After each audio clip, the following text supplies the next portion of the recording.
ആപ്കി അദാലത്തിൽ രവി ശാസ്ത്രിയുടെ മേലുള്ള കുറ്റാരോപണം ഇദ്ദേഹം ഒരു പ്ലേ ബോയ് ആണ് എന്നുള്ളതാണ്. ഇത് ഞാൻ പറഞ്ഞ കുറ്റാരോപണമല്ല. മുഹമ്മദ് അസ്റുദ്ദീനെ കുറിച്ചുള്ള ഒരു സിനിമ വന്നിരുന്നു. ആ സിനിമയിൽ താങ്കളെ ഒരു പ്ലേ ബോയ് ആയിട്ടാണ് കാണിച്ചത്. അടുത്ത ദിവസം രാവിലെ ബാറ്റിങ്ങിന് പോകണം, പക്ഷെ തലേദിവസം രാത്രി റൂമിൽ ഒരു പെണ്ണ്. അതുകൊണ്ട് നിങ്ങൾ പറഞ്ഞ ആ സിനിമ ഞാൻ കണ്ടിട്ടില്ല രജിത് സാർ. ഈ ഹസർ മൂവി ഞാൻ അതിനെക്കുറിച്ച് കേട്ടിട്ടുണ്ട്, പക്ഷേ കണ്ടിട്ടില്ല.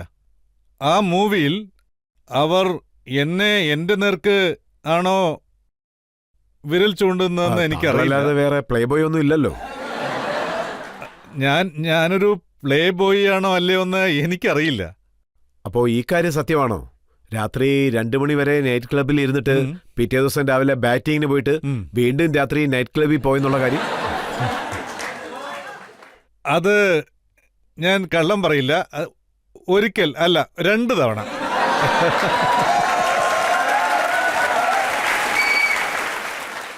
അതായത് കൽക്കത്തയിൽ ഒരു മാച്ച് ഉണ്ടായിരുന്നു. ഞാൻ 5 ദിവസം അവിടെ ബാറ്റ് ചെയ്തിരുന്നു. അതൊരു ടെസ്റ്റ് മാച്ചാണ്. ആ ടെസ്റ്റ് മാച്ച് 31-ാം തീയതിയാണ് തുടങ്ങിയത്. ന്യൂ ഇയർ സമയത്ത് ആരെങ്കിലും ടെസ്റ്റ് മാച്ച് കളിക്കും?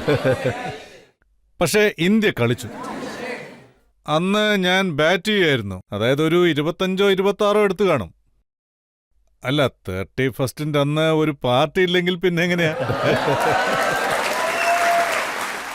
അന്നെനിക്ക് 23 വയസ്സാണ്. മുറിയിലിരുന്നിട്ട് എന്ത് ചെയ്യാനാണ്? അത് കളി കഴിഞ്ഞപ്പോ റൂമിൽ നിന്ന് പോയി പാർട്ടി ആഘോഷിക്കാൻ, എന്നിട്ട് റൂമിൽ തിരിച്ചെത്തി. പിന്നെ നെക്സ്റ്റ് ഡേ വീണ്ടും ടെസ്റ്റ് തുടങ്ങി. ഒരു അരമണിക്കൂർ കളിച്ചു. അന്നേരം ബാഡ് ലൈറ്റ് ആയി. അപ്പൊ വളരെ നന്ദിയെന്നും പറഞ്ഞ് വീണ്ടും പാർട്ടിയാണോ? അല്ലല്ല, ഞാൻ പോയി കിടന്നുറങ്ങി. ഞാൻ നന്നായി ഉറങ്ങി. അതായത് 1 ജനുവരി, നല്ലൊരു മൂഡിലാണ്, നല്ലൊരു ദിവസമാണ്, നല്ല പാർട്ടികളുണ്ട്. പിന്നെയും പോയി. അത് കഴിഞ്ഞ് ഒരു 1:30 തിരിച്ചു വന്നു. വീണ്ടും നെക്സ്റ്റ് ഡേ പ്ലേ ഉണ്ടായിരുന്നു. നന്നായി അടിച്ചു, സെഞ്ചുറി അടിച്ചു. അന്ന് അസുറുദ്ദീനും സെഞ്ചുറി അടിച്ചു. അതായത് ചില സമയങ്ങളിൽ പാർട്ടികളും ഫലം ചെയ്യും. ഈ ലോകത്ത് താങ്കൾ ഒരാൾ മാത്രമേ കാണത്തുള്ളൂ നൈറ്റ് ക്ലബിൽ പോയതിനു ശേഷം വന്ന് സെഞ്ചുറി അടിക്കുന്നത്.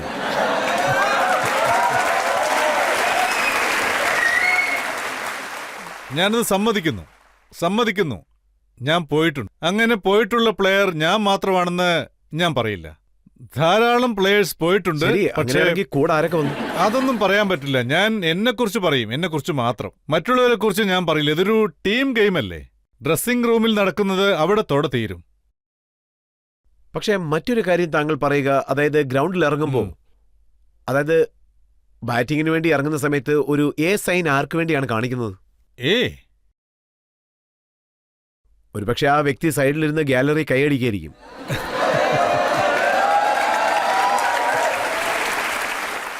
നിങ്ങൾ ആരെക്കുറിച്ചാണ് ഈ പറയുന്നത്? അനിതയെക്കുറിച്ചാണോ അമൃതയെക്കുറിച്ചാണോ? ആരെക്കുറിച്ചാന്ന് മനസ്സിലായില്ല. വെച്ച എത്ര പേരുണ്ട്? എന്റെ മകളുടെ പേര് അലേക്ക എന്നാണ്. ആ സമയത്ത് മോള് ജനിച്ചില്ല? ഇല്ലല്ല, അന്ന് മോളില്ല. ഇല്ല. ആ സമയത്ത് ഗാബ്രിലിയ സബാത്യ എന്നുള്ള പേരൊക്കെ ഞാൻ കേട്ടിരുന്നു. ആ സമയത്ത് ഞാനും കേട്ടിട്ടുണ്ട്. പേരൊക്കെ എങ്ങനെയാ വരികയെന്ന് വെച്ചാ, അതായത് ഓരോ ആഴ്ചയും പുതിയ പുതിയ പേരുകൾ വരും. പക്ഷെ ഞാൻ ഒരിക്കലും കംപ്ലൈന്റ് ചെയ്തിട്ടില്ല. പോരട്ടെ, വന്നോട്ടെ എന്ന് കരുതും. അക്കാലത്ത് വെറും പേരുകൾ മാത്രമല്ല വന്നത്. അന്ന് 1986 വന്ന ഒരു സിനി ബ്രിക് മാഗസിൻ, അത് എന്റെ പക്കലുണ്ട്. അതിൽ താങ്കളുടെ ഫോട്ടോ പ്രിന്റ് ആയിരുന്നു അമൃതയോടൊപ്പം. അത് അവര് എന്റെ ഫ്രണ്ടാണ്. അതെയോ? അതുപോലെ ഏതെങ്കിലും ഒരു ഫോട്ടോ എടുത്തു കാണുന്നവര്. അതിൽ അവർ കവർ സ്റ്റോറി എഴുതിയിരിക്കുകയാണ്, love test boy Ravi Shastri. അവരല്ലേ പറഞ്ഞത്, ഞാൻ പറഞ്ഞിട്ടില്ലല്ലോ. പിന്നെ എനിക്കെങ്ങനെ അറിയാനാ? അങ്ങനെയാണെങ്കിൽ സത്യാവസ്ഥ എന്താണെന്നങ്ങ് പറഞ്ഞേക്ക്. അതൊക്കെ ഒരുപാട് മുൻപ് നടന്നതാണ്, വർഷങ്ങൾക്ക് മുമ്പ് സംഭവിച്ചത്. പക്ഷെ ഇപ്പോഴും താങ്കളുടെ ശീലങ്ങളൊന്നും മാറിയിട്ടില്ലെന്നാണ് കേട്ടത്. അല്ല, അതായത് ഒരു തവണ മുദ്ര കുത്തിക്കഴിഞ്ഞാൽ ആ മുദ്രയിൽ നിന്ന് രക്ഷപ്പെടാൻ ഒരുപാട് ബുദ്ധിമുട്ടാണ്. ഞാൻ ഇതൊന്നും തെറ്റാണെന്ന് പറയില്ല. അതായത് കുരങ്ങൻ എത്ര പ്രായമായാലും അത് ചാടിക്കളിക്കുന്നത് നിർത്തില്ലല്ലോ. താങ്കൾ ടീമിന്റെ ഡയറക്ടറായ സമയത്ത് താങ്കൾ ഇതിനൊക്കെ അനുവാദം കൊടുത്തിരുന്നു? അതായത് വിരാട് കോഹ്ലി, അനുഷ്ക ശർമ്മയെ കൂട്ടിക്കൊണ്ടുവരാനൊക്കെ? ആ ശരിയാണ്. എന്നോട് ചോദിച്ചു. അതിനെന്താ ശരിയെന്ന് പറഞ്ഞു. ഒരു വ്യക്തിയുടെ ഫോക്കസ് അല്ലെങ്കിൽ കോൺസെൻട്രേഷൻ മാറാത്തിടത്തോളം അനുഷ്ക മാഡം വന്നാലെന്താ? അവർ വന്നിട്ടും 108 റണ്ണെടുത്തില്ലേ അദ്ദേഹം, അതും ടെസ്റ്റ് മാച്ചിൽ. അദ്ദേഹം 0-ൽ ഔട്ടായിരുന്നെങ്കിൽ അപ്പോൾ പറയും കോൺസെൻട്രേഷൻ പോയതുകൊണ്ടാണെന്ന്. എപ്പോഴെങ്കിലും അദ്ദേഹം ഡെക്കിൽ ഔട്ടാവുകയാണെങ്കിൽ അതിന് കാരണം അനുഷ്ക ശർമ്മയാണെന്ന് പറയും. അതല്ല, പറയുന്നവരെ എന്തെങ്കിലുമൊക്കെ പറഞ്ഞുകൊണ്ടേയിരിക്കും. ഇപ്പൊ 170 അടിച്ചാൽ പോലും, അല്ല 180 അടിച്ചാലും 190 അടിച്ചാലും ആരും ഒന്നും പറയില്ല. എന്റെ അഭിപ്രായത്തിൽ അത് ശരിയല്ല. ഈ ഡേ ആൻഡ് ഏജിൽ അതായത് ഏതെങ്കിലും പ്ലേയേഴ്സിന് ടൈംസ് കമ്പനി ആവശ്യമാണെങ്കിൽ, കാരണം പ്രഷർ അത്രയ്ക്കുണ്ടാവും, അവർ കൂടുതൽ സമയവും വീട്ടിൽ നിന്നും പുറത്തായിരിക്കും. ഗെയിമിൽ 3 ഫോർമാറ്റ്സ് ഉണ്ട്. ഞങ്ങൾ വൺ ഡേ ക്രിക്കറ്റ് കളിക്കുന്ന സമയത്ത് അപ്പോഴാണ് ജസ്റ്റ് ആരംഭിച്ചത് ടെസ്റ്റ് മാച്ച്. പക്ഷേ ഇത്രയൊന്നും ക്രിക്കറ്റില്ല. അതായത് എന്റെ അഭിപ്രായത്തിൽ അങ്ങനൊരു ആവശ്യം വരികയാണെങ്കിൽ വൈഫിന്റെ കൂടെ ട്രാവൽ ചെയ്യണം, ഗേൾഫ്രണ്ടിന്റെ കൂടെ ട്രാവൽ ചെയ്യണം. ഈ സമയത്ത് അതൊക്കെ വേണം. വൈഫിന്റെ കൂടെ ട്രാവൽ ചെയ്യാം, പക്ഷെ ഗേൾഫ്രണ്ട് എന്തിനാ? അല്ല, കല്യാണം കഴിയാത്തവർ ഗേൾഫ്രണ്ട് ഉണ്ടെങ്കിൽ തീർച്ചയായും കൂട്ടിക്കൊണ്ടുവരാം, അതിൽ തെറ്റില്ല. രവിശാസ്ത്രിക്ക് മാത്രമേ ഇങ്ങനെ സംസാരിക്കാൻ പറ്റൂ, വേറെ ആരെക്കൊണ്ടും പറ്റില്ല.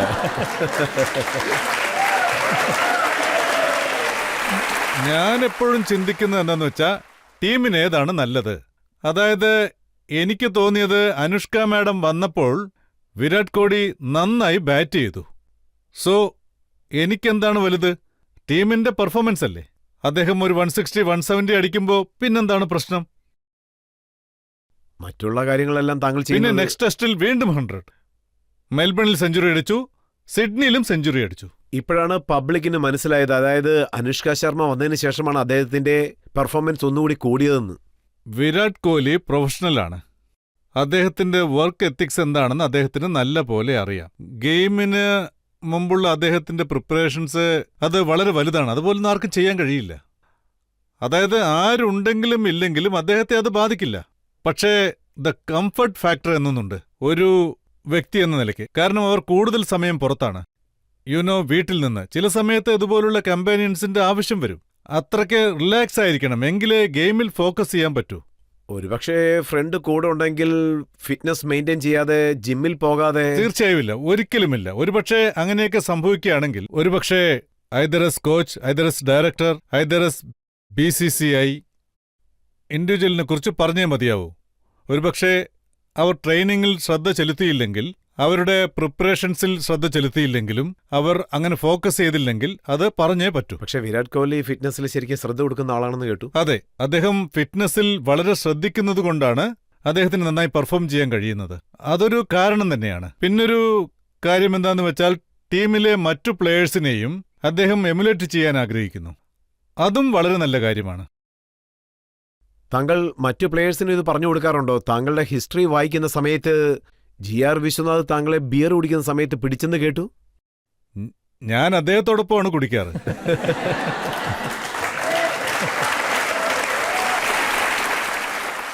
എനിക്കൊരു 17-18 വയസ്സുള്ളപ്പോൾ ഞാൻ ബിയർ കുടിക്കുമായിരുന്നു. എൻ്റെ അച്ഛനോടൊപ്പമാണ് ഞാൻ കുടിച്ചിരുന്നത്.